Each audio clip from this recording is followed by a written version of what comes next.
Historia de un alma. Primera comunión en el internado. 1883-1886. Estampas y lecturas. Primera comunión. Confirmación.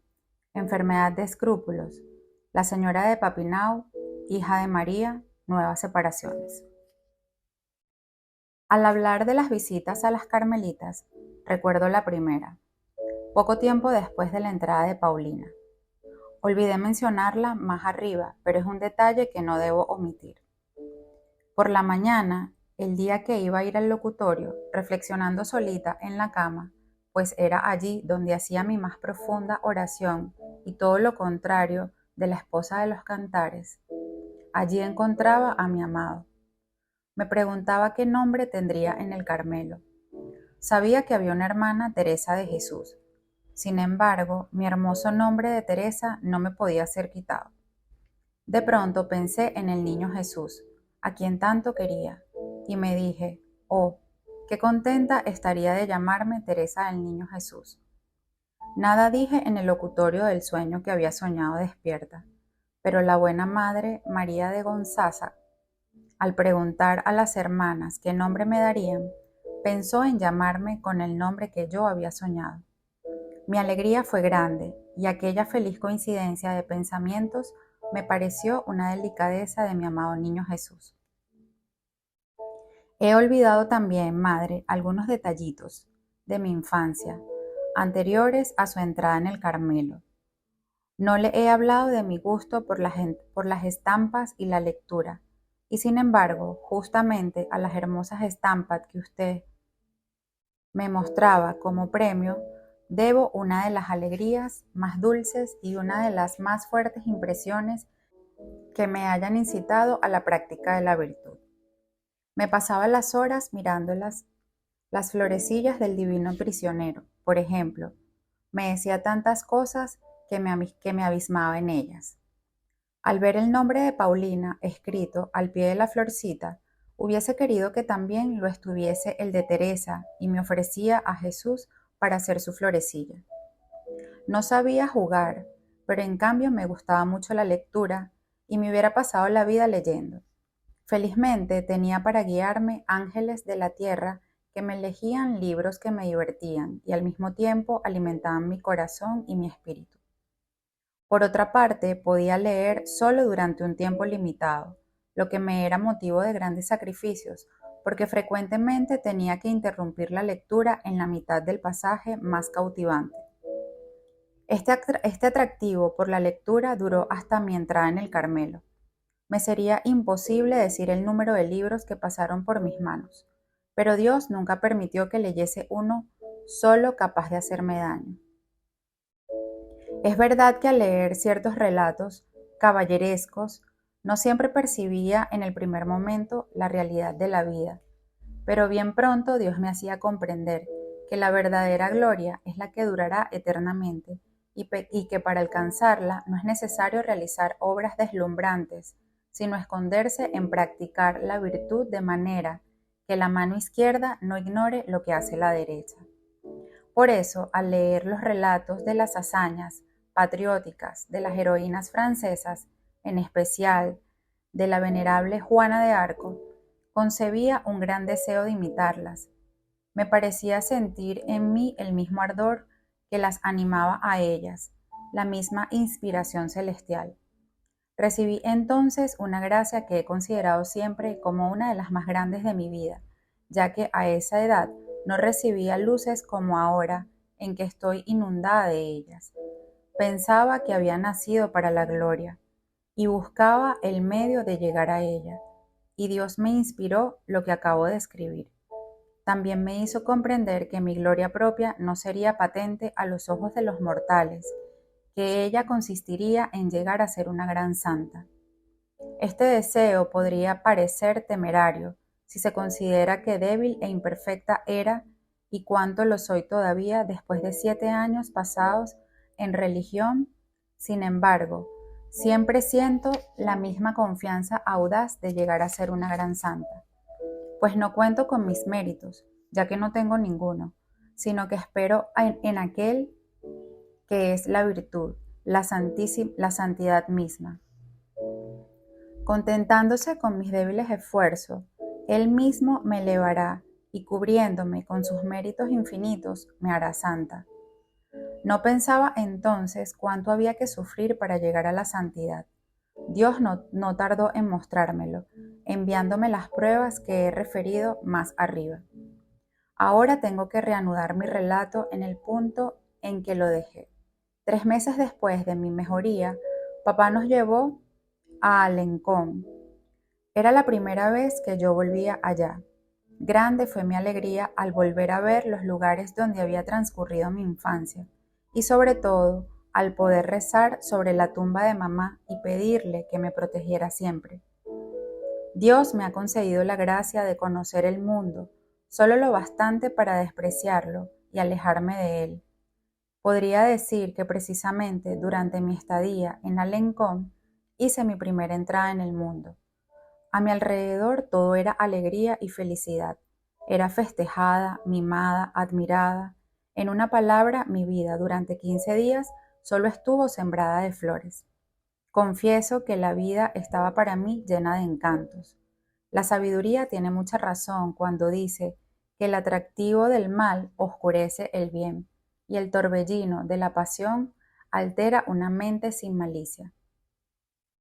A los 10 años, el corazón se deja encandilar fácilmente. Por eso considero una gran gracia no haber permanecido en Alencón. Los amigos que allí teníamos eran demasiado mundanos. Sabían por demás compaginar las cosas de la tierra con el servicio de Dios. No pensaban suficientemente en la muerte, y sin embargo, la muerte ha visitado a muchas personas que conocí jóvenes, ricas y felices. Me gusta volver con el pensamiento a los lugares encantadores donde ellas vivieron.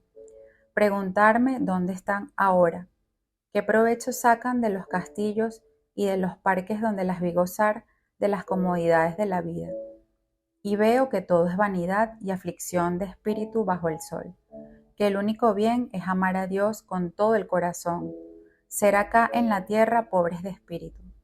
Quizás Jesús quiso mostrarme el mundo antes de la primera visita que habría de hacerme a fin de que yo escogiese libremente el camino que le prometería seguir.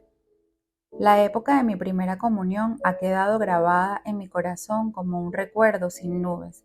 Me parece que no hubiera podido estar mejor dispuesta de lo que estuve y además mis penas interiores se me fueron durante casi un año. Jesús me quería hacer gustar una alegría tan perfecta como fuese posible en este valle de lágrimas. ¿Se acuerda, madre querida, del encantador librito que usted me había hecho 3 meses antes de mi primera comunión?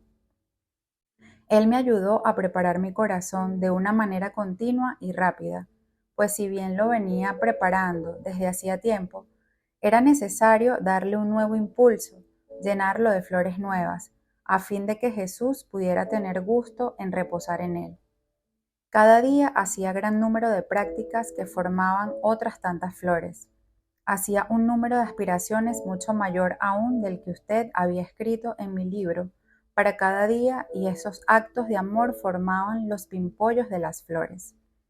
Cada semana me escribía usted una linda cartita que me llenaba el alma de pensamientos profundos y me ayudaba a practicar la virtud. Era un consuelo para esta hijita que hacía el sacrificio tan grande de aceptar no ser preparada cada tarde en sus rodillas como lo había sido su querida Celina. María reemplazaba a Paulina. Me sentaba sobre sus rodillas y allí escuchaba yo ávidamente lo que me decía. Me parece que todo su corazón, tan grande, tan generoso, se volcaba en el mío. Como los guerreros ilustres enseñan a sus hijos el arte de las armas, así me hablaba ella de los combates de la vida, de la palma de los vencedores. Me hablaba también de las riquezas inmortales que es fácil acumular cada día, de la desdicha de pasar de largo sin querer tomarse el trabajo de estirar la mano para tomarlas. Luego me indicaba cómo ser santa por la fidelidad a las más pequeñas cosas. Me regaló la hojita titulada El renunciamiento, que yo meditaba con fruición. Qué elocuente era mi querida madrina. Me hubiera gustado no ser yo la única en escuchar sus profundas enseñanzas. Me sentía tan conmovida que en mi ingenuidad creía que los mayores pecadores se habrían conmovido como yo, y que, dejando de lado sus riquezas perecederas, hubiera querido ganar solo las del cielo. En esta época nadie me había enseñado todavía cómo hacer oración. Sin embargo, tenía grandes deseos de saberlo, pero María, encontrándome bastante piadosa, solo me dejaba rezar. Cierto día, una de mis maestras de la abadía me preguntó qué hacía los días libres cuando estaba sola. Le respondí que me iba detrás de mi cama, en un espacio vacío, que fácilmente quedaba cerrado por las cortinas, y que ahí pensaba. Pero, ¿en qué piensas?, me dijo. Pienso en Dios, en la vida, en la eternidad, en fin, pienso. La buena religiosa se rió mucho de mí. Tiempo después gustaba de hacerme acordar del tiempo en que pensaba y me preguntaba si todavía pensaba. Comprendo ahora que yo hacía oración sin saberlo y que ya Dios me instruía secretamente. Los 3 meses de preparación pasaron velozmente. Muy pronto tuve que entrar de retiro y para eso tuve que hacerme pensionista interna y dormir en la abadía. No puedo expresar el dulce recuerdo que me ha dejado ese retiro. Verdaderamente la dicha inefable de estos pocos días que pasé a la espera de Jesús me recompensaron ampliamente de lo mucho que había sufrido en el pensionado. No creo que se pueda experimentar esta alegría fuera de las comunidades religiosas. El número de niñas era reducido y resultaba fácil ocuparse de cada una en particular, y verdaderamente nuestras maestras nos prodigaron cuidados maternales. Se ocupaban de mí más que de las otras. Cada noche venía la primera maestra provista de su linternita a darme un beso con mucho cariño. Una noche, movida por su bondad, le dije que le iba a confiar un secreto sacando misteriosamente mi precioso librito de debajo de la almohada.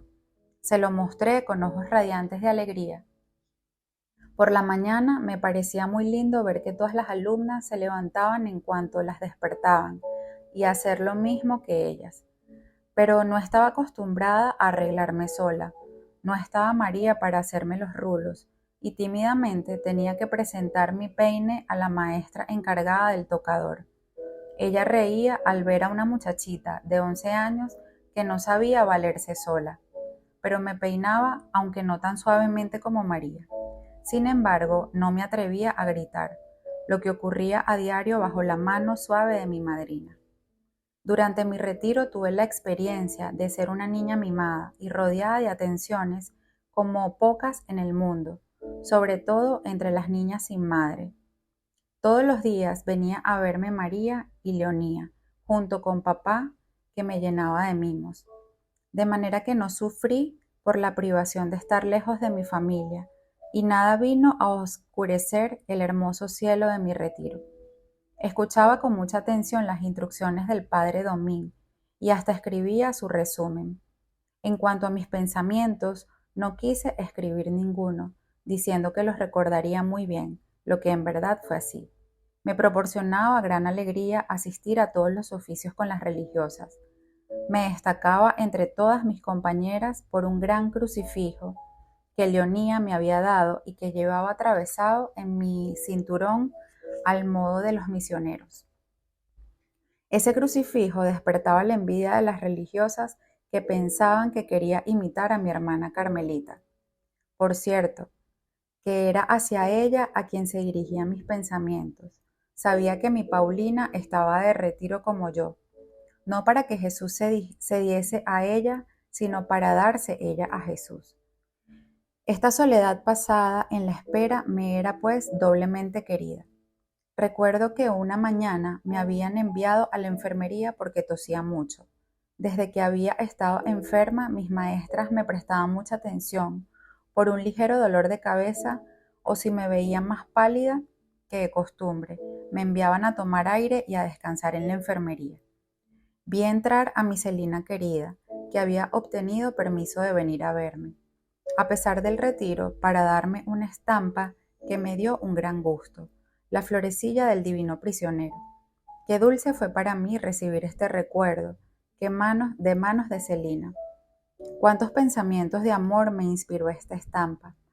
La víspera del gran día recibí por segunda vez la absolución. Mi confesión general me dejó una gran paz en el alma, y Dios permitió que ni la más ligera nube viniese a turbarla.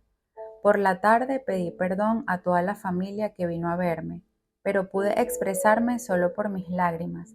Estaba demasiado conmovida. Paulina no estaba presente. Sin embargo, con el corazón la sentía cerca mío.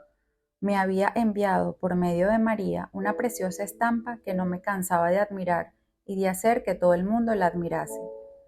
Le había escrito al buen padre Pichón para encomendarme a sus oraciones, diciéndole que pronto sería carmelita y que entonces él sería mi director. En efecto, eso es lo que ocurrió 4 años más tarde, pues fue en el Carmelo donde le abrí mi alma. María me dio una carta de él. Verdaderamente estaba yo demasiado feliz. Todas las alegrías me llegaban juntas. Lo que más me gustó en su carta fue esta frase: mañana subiré al altar por ti y por tu Paulina. El 8 de mayo, Paulina y Teresa quedaron más íntimamente unidas, como fundidas en Jesús, que parecía inundarla de sus gracias. Llegó por fin el más hermoso de los días. Qué recuerdos inefables han dejado en mi alma los más pequeños detalles de esta jornada del cielo. El alegre despertar de la aurora, los besos respetuosos y tiernos de las maestras y las compañeras mayores, la gran habitación llena de copos de nieve con los que se vestía a cada una de las niñas, y por sobre todo la entrada en la capilla y el canto de la mañana. Oh santo altar por ángeles guardado. Pero no quiero entrar en detalle. Hay cosas que pierden su perfume en cuanto se las expone al aire. Hay pensamientos del alma que no pueden ser traducidos al lenguaje de la tierra, sin perder su sentido íntimo y celestial. Son como esa piedrecita blanca que será dada al vencedor y sobre la cual está escrito el nombre que nadie conoce sino aquel que la recibe. Qué dulce fue el primer beso de Jesús a mi alma. Fue un beso de amor. Yo me sentía amada y decía: te amo, me doy a ti para siempre. No hubo peticiones, ni luchas, ni sacrificios. Desde hacía mucho tiempo Jesús y la pobre Teresita se habían mirado y se habían comprendido. Ese día ya no era una mirada, una fusión, ya eran dos. Teresa había desaparecido como la gota de agua se pierde en el océano. Quedaba solo Jesús. Él era el dueño, el rey. ¿No le había pedido acaso Teresa que le quitara su libertad, pues su libertad le daba miedo? Se sentía tan débil, tan frágil, que se quería unir para siempre a la fuerza divina. Su gozo era demasiado grande, demasiado hondo para que pudiese contenerlo. Lágrimas deliciosas brotaron pronto con el asombro de sus compañeras, que después se preguntaban entre sí: ¿por qué ha llorado? ¿Le molestaría algo? No, debe ser porque no ve a su madre junto a ella, o a su hermana, que es Carmelita, y a quien tanto quiere. No comprendía que al venir a mi corazón todo el gozo del cielo, este corazón desterrado no pudiera soportarlo sin derramar lágrimas. Oh, no, la ausencia de mamá no me apenaba el día de mi primera comunión. ¿No estaba acaso el cielo en mi alma? ¿Y mamá acaso no se encontraba allí desde hacía mucho? De modo que al recibir la visita de Jesús, recibía también la de mi querida madre, que me bendecía regocijándose por mi felicidad. No lloraba la ausencia de Paulina, indudablemente que hubiera estado feliz de tenerla a mi lado, pero desde hacía mucho tiempo había aceptado ese sacrificio. Ese día solo había alegría en mi corazón. Me unía con la que irrevocablemente se entregaba a aquel que se daba a mí con tanto amor. Por la tarde me tocó pronunciar el acto de consagración a la Santísima Virgen. Era muy justo que yo hablase en nombre de mis compañeras a mi Madre del Cielo, puesto que había sido privada desde tan pequeña de mi madre en la tierra. Le hablé y me consagré a ella de todo corazón, como una niña que se arroja entre los brazos de su madre y le pide que vele sobre ella. Me parece que la Santísima Virgen debe haber mirado a su florecilla y le ha de haber sonreído. ¿No había sido ella acaso quien la había curado con una sonrisa visible? ¿No había depositado ella en el cáliz de su florecilla a su Jesús la flor de los campos y el lirio de los valles? Por la tarde de ese hermoso día me volví a encontrar en el seno de mi familia en la tierra. Ya por la mañana, después de la misa, había abrazado a papá y a todos mis queridos parientes, pero entonces fue la verdadera reunión. Papá tomó de la mano a su reinecita y se dirigió al Carmelo. Vi a mi Paulina convertida en esposa de Jesús. La vi con su velo blanco, como el mío, y con su corona de rosas. Mi alegría no tuvo mezcla de amargura. Esperaba reunirme con ella pronto y esperar junto con ella el cielo. No fui insensible a la fiesta de familia en la tarde del día de mi primera comunión. El hermoso reloj que me regaló mi rey me gustó muchísimo, pero mi alegría era tranquila y nada vino a turbar mi paz íntima. María me llevó consigo por la noche de este hermoso día, pues a los días más radiantes siguen las tinieblas, y solo el día de la primera, de la única, de la eterna comunión del cielo será sin ocaso. El día siguiente fue también un día hermoso, pero teñido de melancolía. Ni el lindo vestido que María me había comprado, ni todos los regalos que había recibido me colmaban el corazón. Solo Jesús podía contenerme y suspiraba por la hora en que podría recibirlo por segunda vez. Alrededor de un mes de mi primera comunión, me fui a confesar para la Ascensión y me atreví a pedir permiso para recibir la Santa Comunión. Contra toda esperanza, el sacerdote me lo permitió y tuve la dicha de acercarme a la Sagrada Mesa y arrodillarme entre papá y María. Qué dulce recuerdo he conservado de esta segunda visita a Jesús. Mis lágrimas corrieron otra vez con inefable dulzura. Me repetía a mí misma sin cesar estas palabras de San Pablo: no soy yo quien vive, es Jesús quien vive en mí. En adelante, mi deseo de recibir a Dios se hizo cada vez mayor. Obtuve el permiso de comulgar en todas las fiestas principales. La víspera de esos días felices, María me sentaba por la tarde sobre sus rodillas y me preparaba como lo había hecho para mi primera comunión. Recuerdo que una vez me habló del sufrimiento y me dijo que probablemente yo no andaría por ese camino, sino que Dios me llevaría siempre en sus brazos como a un niño. Al día siguiente, después de la comunión, vinieron a mi mente las palabras de María. Sentí que en mi corazón nacía un gran deseo de sufrimiento y al mismo tiempo la seguridad íntima de que Jesús me reservaba muchas cruces. Me sentí inundada de consuelos tan grandes que los considero como una de las gracias más grandes de mi vida. El sufrimiento se convirtió en mi atractivo. Tenía para mí encantos que me cautivaban sin llegar a conocerlos bien. Hasta entonces había sufrido sin amor el sufrimiento. Desde ese día sentí por él verdadero amor. Sentí también el deseo de amar a Dios solo, de encontrar alegría solo en Él. Frecuentemente, durante mis comuniones repetía estas palabras de la imitación. Oh Jesús, dulzura inefable, convierte en amargura para mí todo consuelo terrenal. Esta plegaria brotaba de mis labios sin esfuerzo, sin violencia. Me parecía repetirla, no por mi propio querer, sino como una niña repite las palabras que una persona amiga le inspira.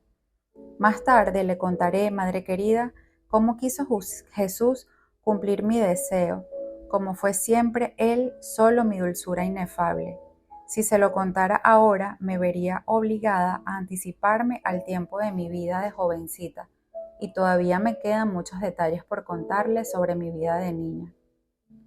Poco después de mi primera comunión, entré nuevamente en retiro para mi confirmación.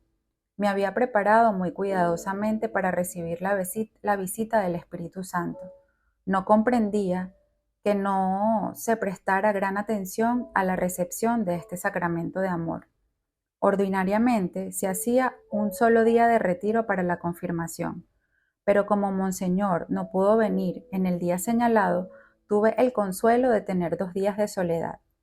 Para distraernos, nuestra maestra nos condujo al Monte Cassino, y allí recogí a manos llenas margaritas gigantes para la fiesta del Corpus. Qué gozosa estaba mi alma. Como los apóstoles, esperaba con alegría la visita del Espíritu Santo. Me regocijaba al pensar que pronto sería perfecta cristiana y sobre todo que tendría eternamente sobre mi frente la cruz misteriosa que el obispo traza al administrar el sacramento. Por fin llegó la hora feliz. No sentí un viento impetuoso en el momento del descenso del Espíritu Santo, sino más bien esa brisa ligera, cuyo murmullo oyó el profeta Elías en el monte Horeb. Ese día recibí la fuerza de sufrir, pues pronto después comenzaría el martirio de mi alma. Mi querida Leonía fue mi madrina. Estaba tan emocionada que no pudo retener sus lágrimas durante toda la ceremonia. Recibió conmigo la Santa Comunión, pues tuve la dicha de unirme nuevamente a Jesús en ese hermoso día. Después de estas fiestas deliciosas e inolvidables, mi vida volvió a su cauce ordinario. Vale decir que tuve que volver a la vida de pupila, que me resultaba tan penosa. En la época de mi primera comunión me gustaba esa convivencia con niñas de mi edad, todas ellas de buena voluntad, y que, como yo, habían hecho el propósito de practicar en serio la virtud. Pero ahora tenía que ponerme de nuevo en contacto con alumnas muy diferentes, disipadas, que no querían observar el reglamento y eso me afligía mucho. Era de carácter alegre, pero no sabía entregarme a los juegos de mi edad. Frecuentemente, durante los recreos, me apoyaba contra un árbol y contemplaba el espectáculo, dándome a serias reflexiones. Había inventado un juego que me gustaba: enterrar los pájaros que encontrábamos muertos debajo de los árboles.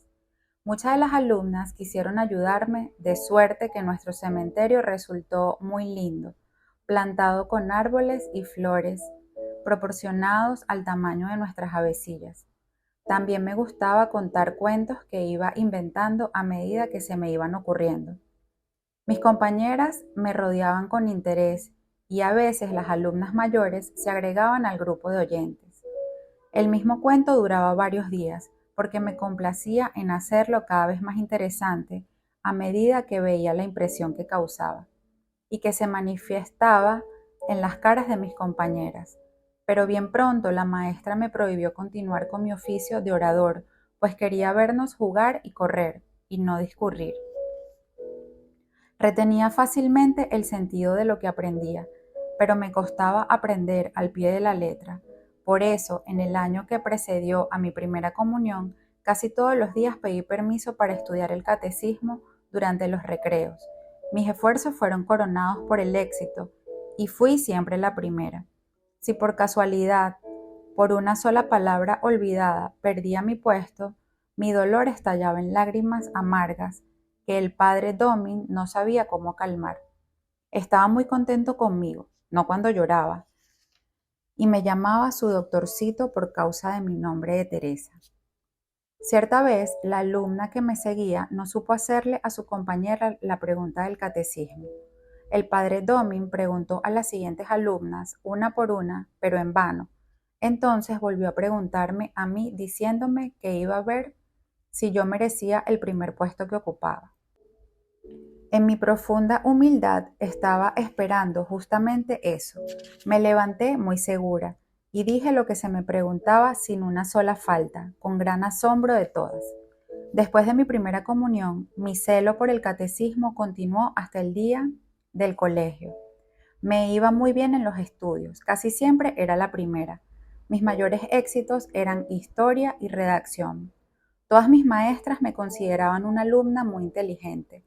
No así en casa de mi tío, donde me tenían por una pequeña ignorante, buena y suave, con buen juicio pero incapaz y torpe.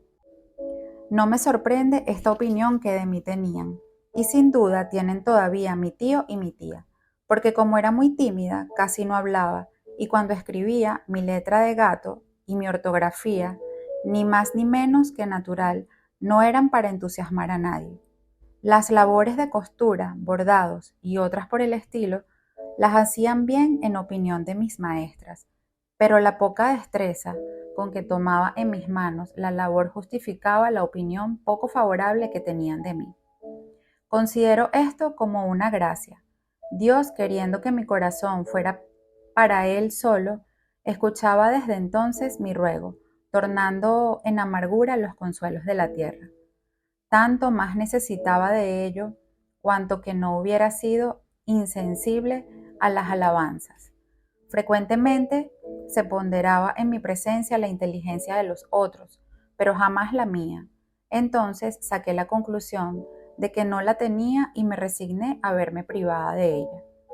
Mi corazón sensible y amante se hubiera fácilmente entregado si hubiese encontrado un corazón capaz de comprenderlo. Intenté ligar amistades con algunas niñitas de mi edad, sobre todo con dos de ellas, a quienes quería, y que por su parte también me querían en la medida en que eran capaces. Pero ay, qué estrecho y versátil es el corazón de las criaturas. Pronto me percaté de que mi cariño no era comprendido. Una de mis amigas había tenido que volver a su casa y regresó algunos meses más tarde. Durante su ausencia había pensado en ella, conservando con aprecio un anillito que me había regalado. Al ver nuevamente a mi compañera, mi alegría fue grande, pero ay, solo obtuve una mirada de indiferencia. Vi que mi cariño no era comprendido y no mendigué un afecto que se me rehusaba. Sin embargo, Dios me ha dado un corazón tan fiel que cuando ha amado sinceramente, ama siempre. Por eso he continuado rezando por mi compañera y la amo todavía. Viendo que Celina se encariñaba con una de nuestras maestras, quise imitarla, pero no tuve éxito, porque no sabía congraciarme con las criaturas. Feliz ignorancia. ¿Cuántos males me ha evitado? ¿Cuánto le agradezco a Jesús que me haya hecho encontrar solo amargura en las amistades de la tierra? Con un corazón como el mío me hubiera dejado prender y cortar las alas, y entonces, ¿cómo hubiera podido volar y descansar? ¿Cómo puede unirse íntimamente a Dios un corazón que se entrega al afecto de las criaturas? Pienso que eso no es posible. Aunque no he bebido la copa emponzoñada del amor demasiado ardiente de las criaturas, me doy cuenta de que no me equivoco. He visto muchas almas seducidas por esa falsa luz, volar como pobres mariposas y quemarse las alas. Volvían luego hacia la verdadera y suave luz del amor que les daba nuevas alas, más brillantes y más ligeras, para que pudiesen volar hacia Jesús, ese fuego divino que arde sin consumirse. Ah, lo sé, Jesús sabía que yo era demasiado débil para exponerme a la tentación. Quizás me habría dejado quemar entera por la luz engañosa si la hubiese visto brillar ante mi vista. No fue así. No he encontrado más que amargura allí donde las almas más fuertes encuentran alegría, y por fidelidad se apartan. No tengo pues ningún mérito en no haberme entregado al amor de las criaturas, puesto que las que me preservó fue la misericordia de Dios. Reconozco que sin él hubiera podido caer tan bajo como Santa Magdalena, y la profunda palabra de nuestro Señor a Simón resuena muy dulcemente en mi alma.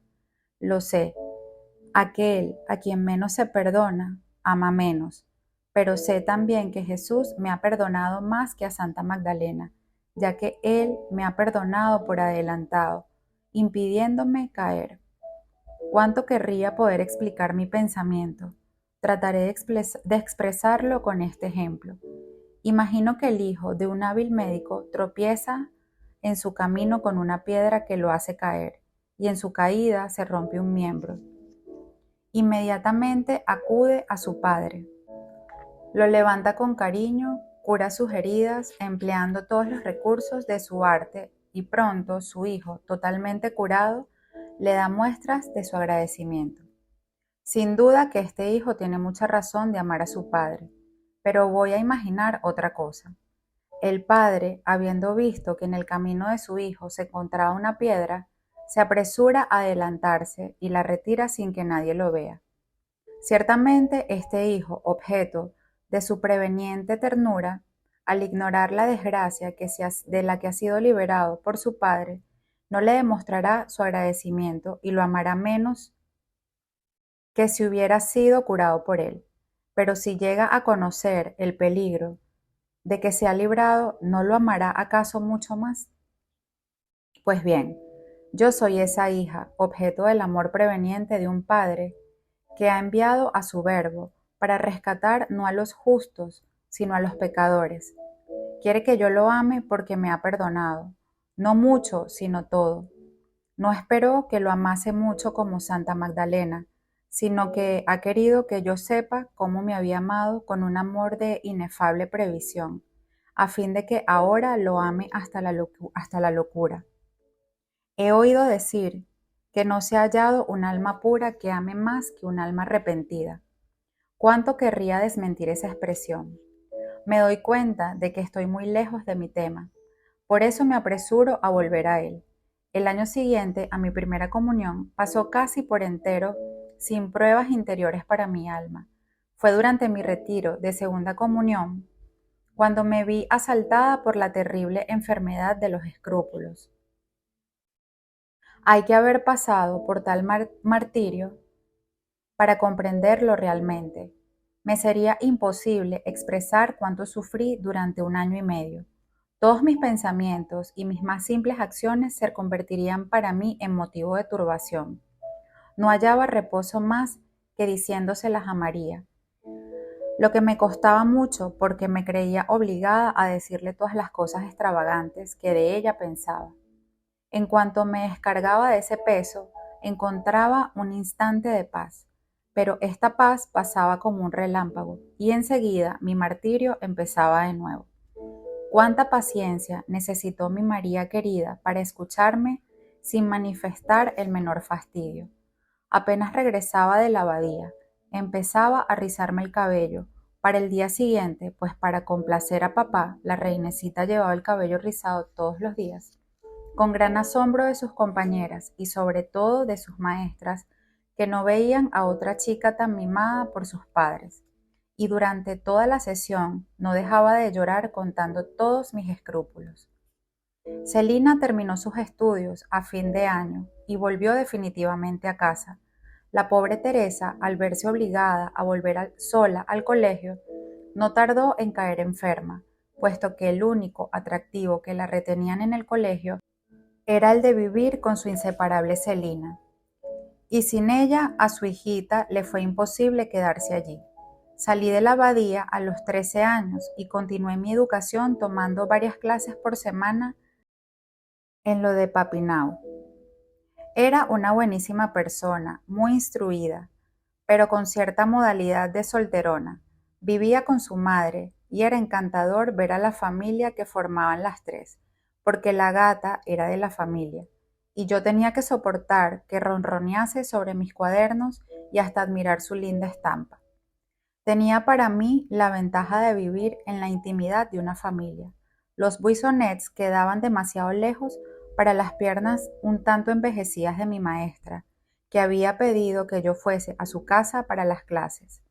Al llegar allí, generalmente me encontraba con la anciana señora de Cochain, que me miraba con sus grandes ojos claros, y luego con voz calma y sentenciosa llamaba Papineau. ¿Está la señorita Teresa? Su hija le respondía al instante con voz de niña. Ya voy, mamá, y enseguida comenzaba la clase. Esas clases tenían también la ventaja, además de lo que aprendía en ellas, de que me hacían conocer el mundo.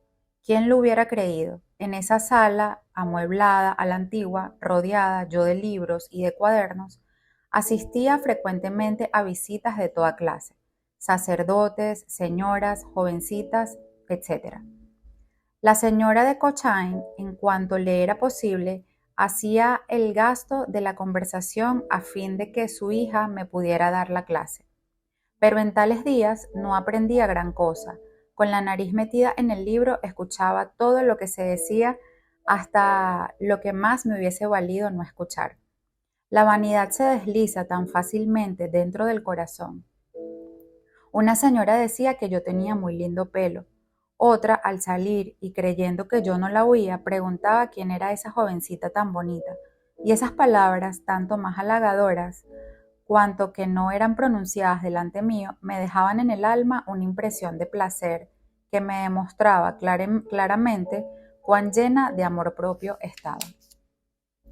Cuánto me compadezco de las almas que se pierden. Es tan fácil extraviarse por los floridos senderos del mundo. Sin duda que para un alma un tanto elevada, la dulzura que él ofrece está mezclada de amargura y el inmenso vacío de los deseos. No podría ser colmado por las alabanzas de un instante. Pero si mi corazón no hubiese sido dirigido hacia Dios desde su despertar, si el mundo me hubiese sonreído desde mi entrada en la vida, ¿qué habría sido de mí? Madre querida, con cuánto agradecimiento canto las misericordias de Dios. ¿Acaso no fue Él quien, según las palabras de la sabiduría, me retiró del mundo antes que mi espíritu se corrompiese por su malicia y que sus apariencias engañosas hubieran seducido mi alma?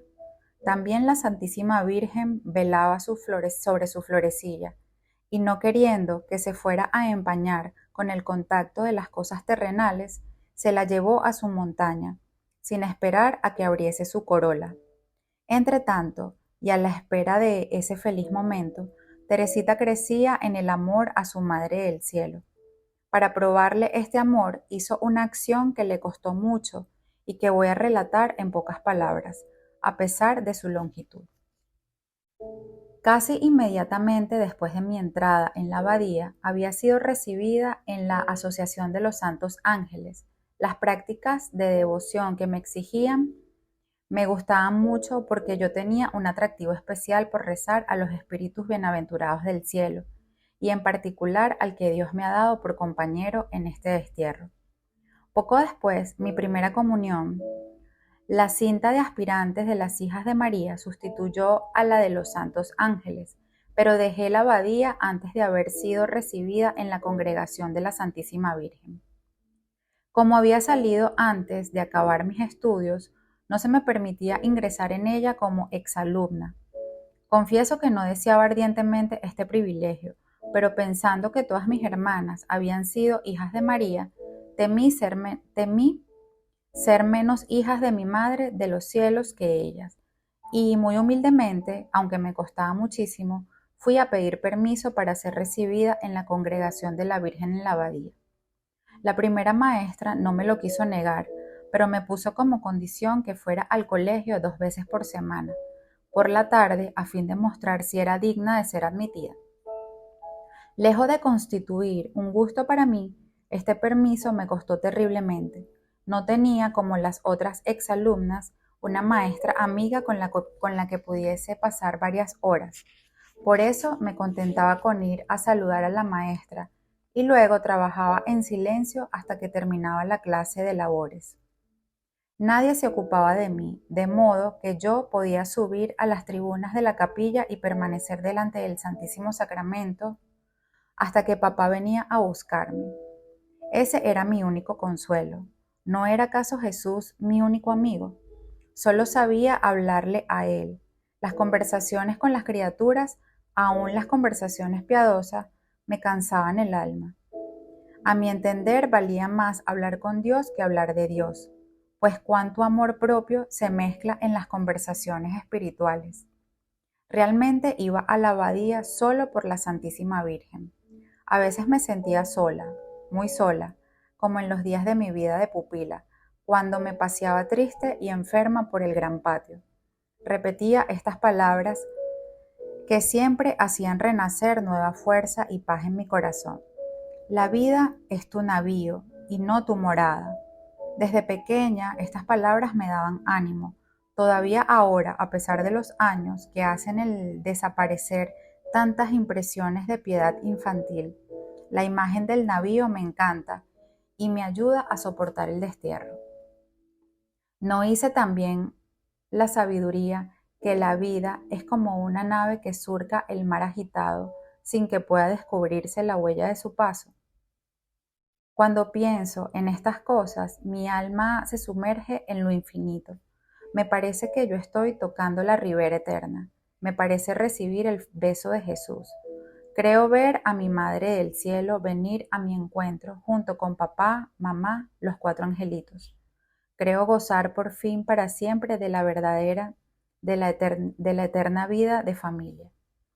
Antes de ver a la familia reunida en el hogar paterno de los cielos, debía pasar por muchas separaciones. El año en que fui recibida como hija de María, la Virgen me robó a mi querida María.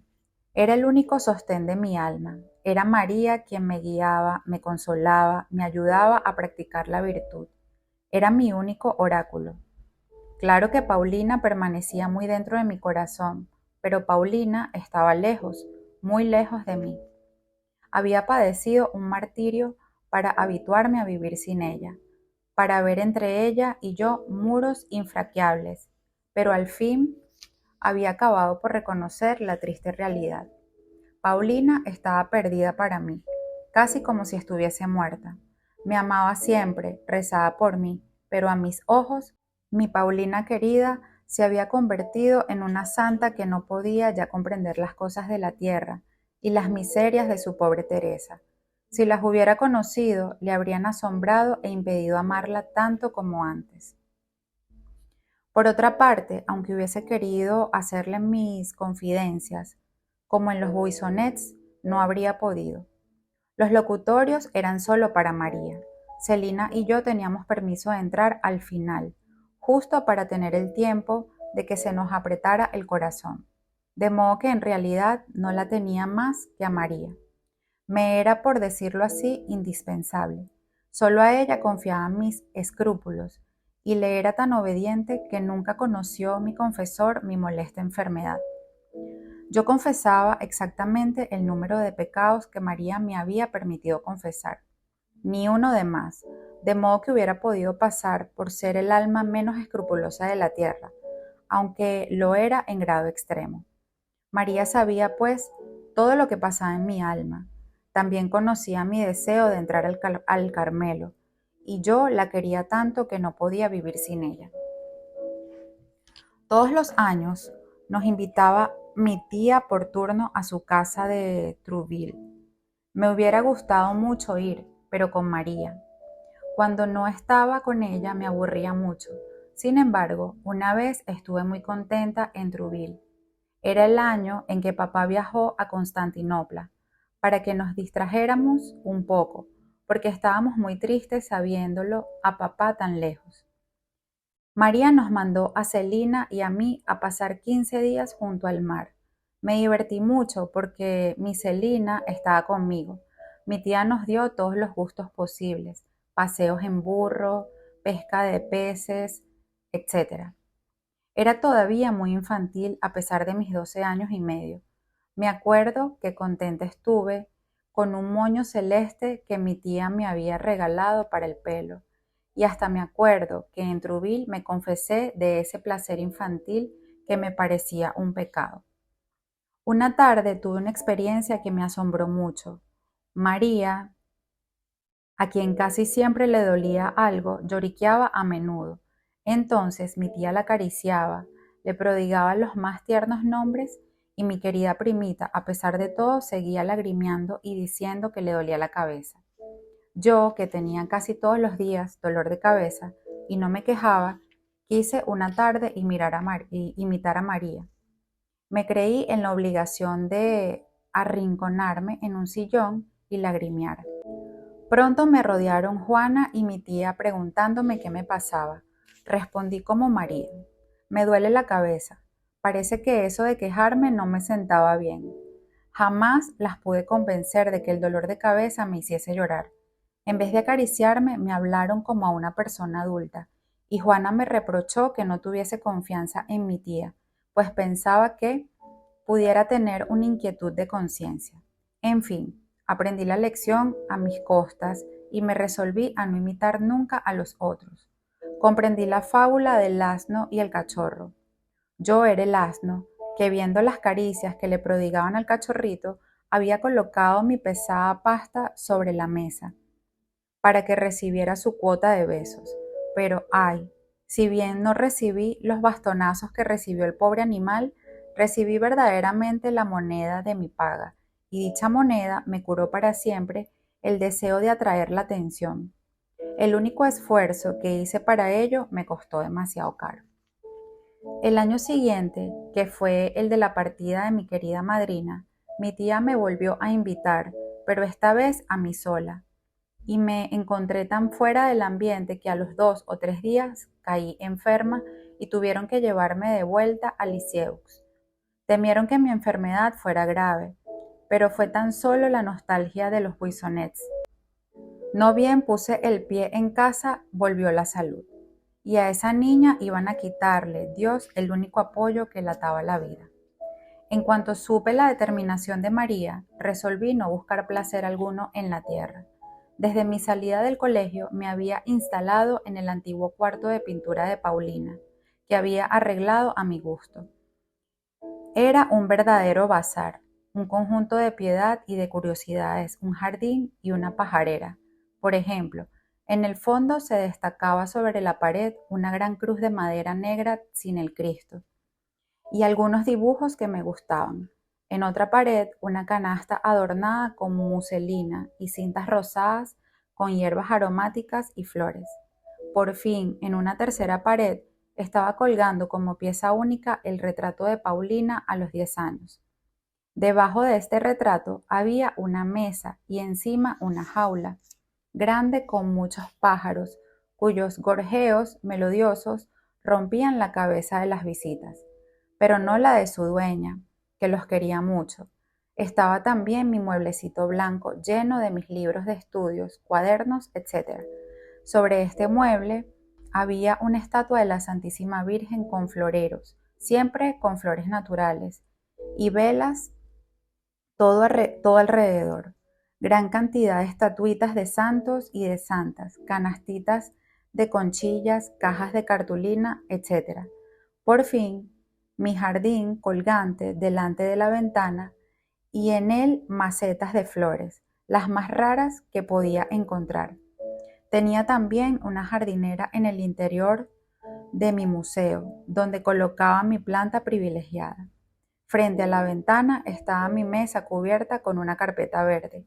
En el centro había colocado un reloj de arena, una estatuita de San José, un portarrelojes, canastillas de flores, un tintero, etc. Algunas sillas tambaleantes y la encantadora cama de muñecas de Paulina completaban mi moblaje. Realmente esta pobre mansarda era un mundo para mí, y como Mr. de Maistre podría componer un libro que tuviese por título Paseo en torno de mi habitación. En este cuarto me gustaba permanecer solitaria, horas enteras para estudiar y meditar frente al hermoso panorama que se extendía ante mi vista. Cuando me enteré de la partida de María, mi cuarto perdió para mí todo su encanto. No quería apartarme ni un solo instante de la hermana querida que pronto iba a levantar vuelo. Cuántos actos de paciencia le hice practicar. Cada vez que pasaba por delante de la puerta de su cuarto, golpeaba hasta que me abría, y la besaba con todo mi corazón. Quería hacer provisión de besos para todo el tiempo en que estaría privadas de ellos. Un mes antes de su entrada al Carmelo, papá nos llevó a Alencón, pero este viaje ni de lejos se pareció al primero, ya que todo él fue para mí tristeza y amargura. No podría decir cuántas lágrimas derramé sobre la tumba de mamá por haber olvidado llevar un ramo de azulejos recogidos para ella. En verdad que todo para mí era motivo de penas, todo lo contrario de lo que pasa ahora, pues Dios me ha dado la gracia de no ser abatida por ninguna cosa pasajera. Cuando recuerdo el tiempo pasado, mi alma rebosa de agradecimiento por los favores que he recibido del cielo. El cambio en mí ha sido tan grande que no se me podría reconocer. Es verdad que deseaba para mí la gracia de tener un dominio absoluto sobre mis actos para ser dueña de ellos y no ser esclava. Estas palabras de limitación me impresionaban profundamente, pero por decirlo así, debía comprar con mis deseos estas gracias inestimables. Entonces era tan solo una niña que parecía no tener otra voluntad que la de los otros, lo que hacía decir a los de Alencón que era de carácter débil. Durante este viaje hizo Leonía un ensayo de vida religiosa con las claristas. Me causó pena su extraordinaria entrada, pues la quería mucho y no había podido darle un beso antes de su partida. Jamás olvidaré la bondad y la perplejidad de nuestro pobre papá cuando nos tuvo que anunciar que Leonía tenía ya el hábito de Clarisa. Como nosotros, encontraba la cosa muy extraña, pero no quería decir nada porque veía el disgusto de María. Nos llevó al convento y allí sentí que el corazón se me estrujaba como jamás me había ocurrido a la vista de un monasterio. Todo allí me producía un efecto opuesto al del Carmelo, donde todo me dilataba el alma. No quedé mucho más encantada cuando vi a las religiosas y no tuve la tentación de quedarme con ellas. La pobre Leonía quedaba muy bien en su nuevo traje. Nos dijo que le miráramos bien los ojos, porque no se los volveríamos a ver. Las clarisas mantienen los ojos bajo frente a otras personas. Pero Dios se contentó con 2 meses de sacrificio y Leonía volvió para mostrarnos sus ojos celestes, frecuentemente bañados en lágrimas. Cuando dejamos a Alencón, yo creía que ella permanecería con las claristas. Por eso me alejé muy afligida de la triste calle de la Media Luna. Quedábamos solo 3 y pronto nuestra querida María también nos abandonaría. El 15 de octubre fue el día de la separación de la alegre y numerosa familia de los Buissonets. Quedaban solo las 2 hijas menores. Las palomas se habían ido del nido paterno. Las que quedaban hubieran querido volar en pos de ellas, pero sus alas eran todavía muy débiles para que pudieran emprender vuelo. Dios, que quería llamar así a las más pequeñas y más débiles de todas, se apresuró a desarrollar sus alas. Él, que se complace en demostrar su bondad y su poder por medio de los indignos instrumentos, quiso llamarme antes que a Celina, que sin ninguna duda era mucho más merecedora de esta gracia. Pero Jesús conocía mi debilidad y por eso me escondió primero en el hueco de la roca. Cuando María entró al Carmelo, yo era todavía muy escrupulosa. Como ya no podía confiarme de ella, me volví hacia el cielo. Me dirigí a los 4 angelitos que me habían precedido, pues pensaba que esas almas inocentes que jamás habían conocido ni la turbación ni el miedo tendrían piedad de su pobre hermanita que sufría en esta tierra. Les hablé con sencillez de niño. Les hice notar que siendo la menor de la familia, había sido siempre la más amada, la que más cariño había recibido de parte de mis hermanas, y que si ellos hubieran quedado en la tierra, sin duda que también me habrían dado pruebas de su ternura. Su partida para el cielo no me parecía una razón para que me olvidaran. Por el contrario, estando en condiciones de disponer de los tesoros divinos, tenían que sacar de ellos paz para mí y demostrarme así que en el cielo también se sabe amar. La respuesta no se hizo esperar. Pronto un delicioso torrente de paz inundó mi alma y comprendí que si era amada en la tierra, también lo era en el cielo. Desde entonces creció mi devoción a mis hermanitos y hermanitas y me gusta conversar frecuentemente con ellos, hablarle de las tristezas del destierro, de mi deseo de ir pronto a reunirme con ellos en la patria.